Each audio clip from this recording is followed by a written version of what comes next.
once, so figured I'll give it another chance to actually show you around. Wonders of science, eh? It's like the same with robots, if you ask me. I like robots, so, don't be too rude. This is Deacon's house, which I actually think I made look pretty realistic. He likes pretty little railroad bed, He's got his bathtub, empty, of course, unfortunately. And he's got just some cool shit. Just, some mysterious technological shit. He's got a stealth boy, obviously. God, Alright, this is actually part of the test. Now this is serious. Now this is part of the test. Bring me into build mode. That might crash the game, but I want it. This is normal though. I have a lot of items in my build menu. And I need a very specific one. Like, really specific. It worked.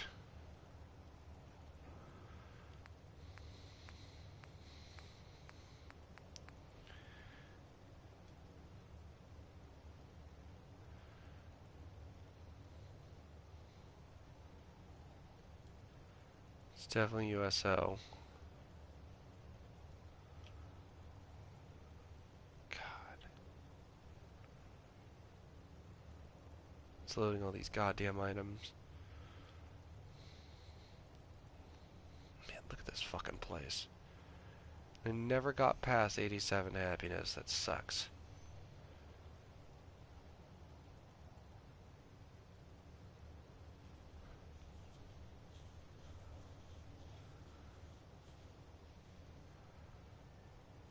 This is longer than usual. This may have already crashed. I'm not sure. How about I share with you a fun fact from the Atlas?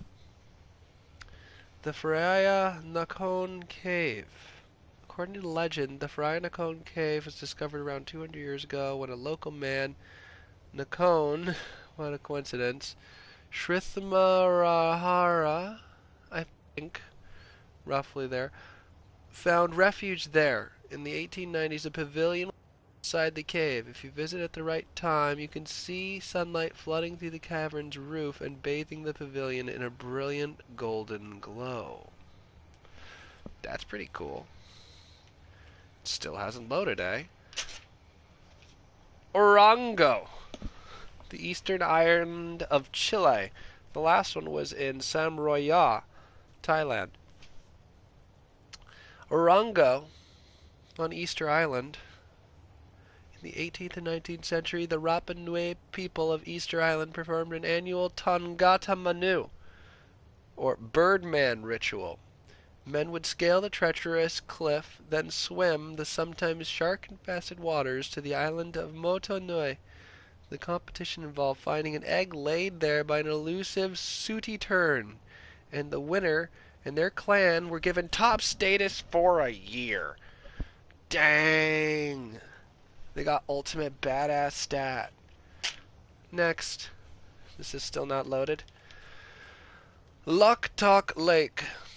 What makes Loktak Lake in Manipur, India, unique is its collection of floating foodmas. From afar, they look like small circular islands dotting the enormous, shallow lake.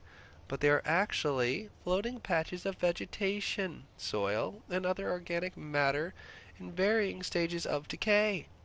In monsoon season, when water levels are high, the fungus float. During the dry season, their roots attach to the lake's bottom. The fungus. Interesting. Loktak Lake, huh? Zip. Ooh, I don't think I can say this one properly, but I'll try. Lake Geneva in Wisconsin, USA. Gary Gigox Memorial. The Jerry G created Dungeons and Dragons, the role-playing game that's inspired and entertained people since it was first published in 1974. After he died in 2008, his family, friends, and fans organized a small memorial stone which now lies behind the Riviera Fountain in his hometown. Legend has it that D&D players' dice will become blessed if they roll them onto the stone. Ooh. Yeah, kind of would make sense if there was anything that was going to bless your DD game. It'd be Gary. Lake Thetis in Cervantes, Australia.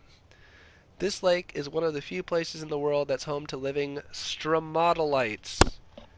These very primitive bacteria were among the first life forms present on Earth more than 3 billion years ago. They are thought to have produced the oxygen that enabled later, more complex life to form.